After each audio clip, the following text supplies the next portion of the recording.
उद्देश्य जो हमारी राष्ट्रीय शिक्षा नीति है उसकी तीसरी वर्षगांठ हम मना रहे हैं। और ये संयोग की बात है कि भारत के यशस्वी प्रधानमंत्री श्री नरेंद्र मोदी जी दूसरे अखिल शिक्षा समागम का भी उद्घाटन 29 जुलाई 2023 को ITPO प्रगति मैदान दिल्ली में कर रहे हैं। और ये जो तीसरी वर्षगांठ है राष्ट्रीय शिक्षा नीति की, वो हर एक स्टेक होल्डर को और पूरे भारतवर्ष में, ताकि लोग जान सके कि हमारी शिक्षा नीति क्या है और हम किस प्रकार से अपने आने वाली पीढ़ियों को शिक्षित करेंगे, किस प्रकार से हम जो हैं अपने बच्चों को शिक्षा दे करके उनको स्किल्ड करेंगे, ट्रेंड करेंगे। उसके संदर्भ में ये जिला स्तरीय सिरसा ज़िले की एक प्रेस वार्ता यहाँ पर की जा रही है। ये जो राष्ट्रीय शिक्षा नीति है, राष्ट्रीय शिक्षा नीति का जो विज़न है, भारत को ग्लोबल लेवल पर एक एजुकेशन में वाइब्रेंट ट्रांसफॉर्म करना, बच्चों को स्किलफुल एजुकेशन प्रोवाइड करना, बच्चों को ग्लोबली इंटीग्रेट करना।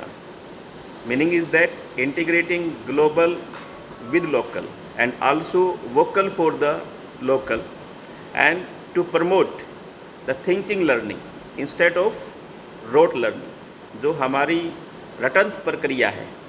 उसको हम छोड़ करके हम सीखने पर और समझने पर इस शिक्षा नीति के तहत उस पर जोर दिया जाएगा। सभी जानते हैं केंद्रीय विद्यालय संगठन भारत की एक प्रमुख शिक्षा संस्थान है और प्रतिष्ठित शिक्षा संस्थान है,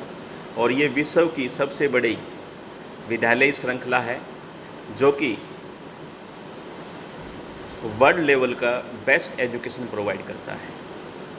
केंद्रीय विद्यालय संगठन का जो विज़न था, जो एम था, वो 1962 में दूसरे पे लेवल कमीशन में जब इनको स्थापित किया गया सेंट्रल स्कूल ऑर्गेनाइजेशन के रूप में, कि जो हमारे भारत के कर्मचारी हैं, केंद्रीय कर्मचारी हैं, उनके बच्चों को निर्बाध रूप से एक समान शिक्षा पूरे भारतवर्ष में दी जा सके। और 1963-64 में जब ये शुरुआत हुआ तो पहले 20 रेजिमेंटल स्कूल से इसकी शुरुआत की गई, और उसके बाद आज पूरे भारतवर्ष में 1250 विद्यालय कार्यरत हैं, और 3 विद्यालय जो हैं वो बाहर विदेशों में, एक मॉस्को तेहरान ईरान में और काठमांडू नेपाल में कार्यरत हैं। लगभग 14 लाख बच्चे शिक्षा ग्रहण कर रहे हैं और मोर देन 40,000 से अधिक कर्मचारी इस संस्था में कार्य कर रहे हैं। केंद्रीय विद्यालय संगठन प्रतिबद्ध है एक सर्वश्रेष्ठ शिक्षा देने के लिए, बच्चों के सर्वांगीण विकास के लिए, और उसके साथ साथ राष्ट्र के विकास में अपना योगदान देने के लिए। केंद्रीय विद्यालय संगठन जो है वो राष्ट्रीय शिक्षा नीति के अनुसार ही कार्य करता है, और राष्ट्रीय शिक्षा नीति का जो बदलाव किया गया है उसमें से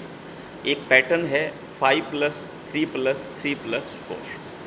जिसमें हमारे पास जो पहली जो स्टार्टिंग, जिसको हम early child and care education बोलते हैं, वो 5 साल तक चलेगी। और उसमें एक इंक्लूड किया गया है कि बच्चे को बाल वाटिका 1, बाल वाटिका 2, बाल वाटिका 3, क्लास 1, क्लास 2,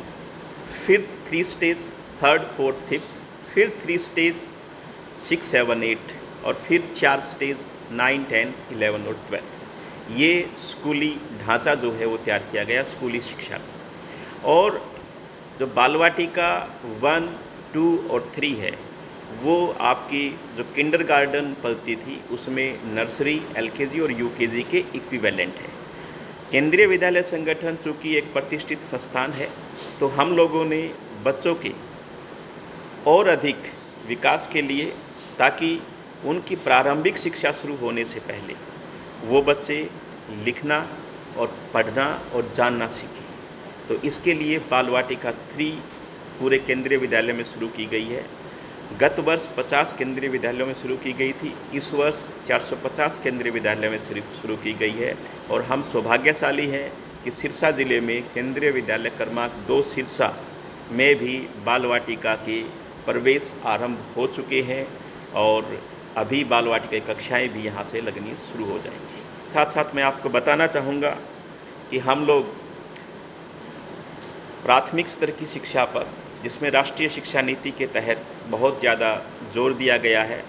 उसमें निपुण Bharat, national initiative for proficiency understanding and numeracy, जिसको हम कहते हैं foundational literacy and numeracy FLN, और लक्ष्य है, ये निपुण भारत के साथ में आते हैं, जिसके लिए केंद्रीय विद्यालय संगठन अपने टीचर्स की, अपने अध्यापकों की, उनकी ट्रेनिंग करवाता है, पेडागोजिकल मेथड्स चेंज करवाता है, जिसमें हम टॉय बेस्ड पेडागोजी, जो बच्चे खिलौनों से सीखते हैं, उसके ऊपर वर्कशॉप आयोजित की जाती है। टीचर्स को इस प्रकार से हमने वर्कशॉप में ट्रेन किया है कि वो नई राष्ट्रीय शिक्षा नीति के साथ तालमेल बैठाते हुए बच्चों के सर्वांगीण विकास में अपना योगदान दें और राष्ट्र के विकास में योगदान दें, क्योंकि हमारे नन्हे मुन्ने बच्चे जब रोट लर्निंग को छोड़ करके, रटंत प्रक्रिया को छोड़ करके जब सीखना शुरू कर देंगे, स्टडी करना शुरू कर देंगे, तो निश्चित रूप से वो उनका मानसिक विकास बढ़ेगा, उनकी सोचने की क्षमता बढ़ेगी, तार्किक क्षमता बढ़ेगी और साइंटिफिक टेम्परामेंट उनका डेवलप होगा। इसके साथ साथ मैं आपको बताना चाहता हूँ कि राष्ट्रीय शिक्षा नीति में जो हमारे पास पहले स्नातन काल शिक्षा में जोर दिया जाता था कि जब बच्चा शिक्षा ग्रहण करने लायक होता था तो उसको हम गुरुकुल प्रवेश करवाते थे। राष्ट्रीय शिक्षा नीति के अंदर उसमें अभी विद्या प्रवेश उसको नाम दिया गया है। क्लास 1 में जो भी बच्चा आता है तो हम उसको विद्या प्रवेश कहते हैं। तो स्कूल के अंदर, केंद्रीय विद्यालय के अंदर विद्या प्रवेश कार्यक्रम आयोजित किया जाता है और उस विद्या प्रवेश कार्यक्रम के तहत लगभग 12 वीक का, 3 महीने का एक कोर्स डिज़ाइन किया हुआ है, जिसमें बच्चा किसी प्रकार से बर्डन महसूस ना करे और हम उसको तैयार कर सकें कक्षा 1 के लिए। अगर बच्चे ने LKG UKG नहीं की है तो भी वो विद्या प्रवेश के जो कार्यक्रम है 4 हफ्ते का या 3 महीने का और 12 वीक का, उसके अंदर अपने आप को वो ढाल सके और अपनी अच्छी स्कूली शिक्षा का प्रारंभ कर सके। दूसरा मैं कहना चाहूँगा इंक्लूसिव एजुकेशन का। आजकल जो समावेशी शिक्षा है, इंक्लूसिव एजुकेशन है, वो राष्ट्रीय शिक्षा नीति की रीढ़ है। जो बेस है वो इंक्लूसिव एजुकेशन है। इंक्लूसिव एजुकेशन के अंदर केंद्रीय विद्यालय संगठन, जो स्पेशल इकोनॉमिक डिसएडवांटेज ग्रुप, जिसको हम इकोनॉमिकल वीकर सेक्शन कहते हैं, उसके तहत हम एडमिशन देते हैं। राइट टू एजुकेशन के तहत 25% कोटा एडमिशन में उन बच्चों के लिए रखा गया है। जो सामाजिक आरक्षण है SC ST का वो और OBC का, वो हम लोग 2019-20 से उन बच्चों को देते हुए आ रहे हैं। उसके साथ साथ जो दिव्यांगजन है उनको हम पैरेलल कोटा और 4% अपने जो प्रवेश प्रक्रिया है उसमें निर्धारित हमने कर रखा है।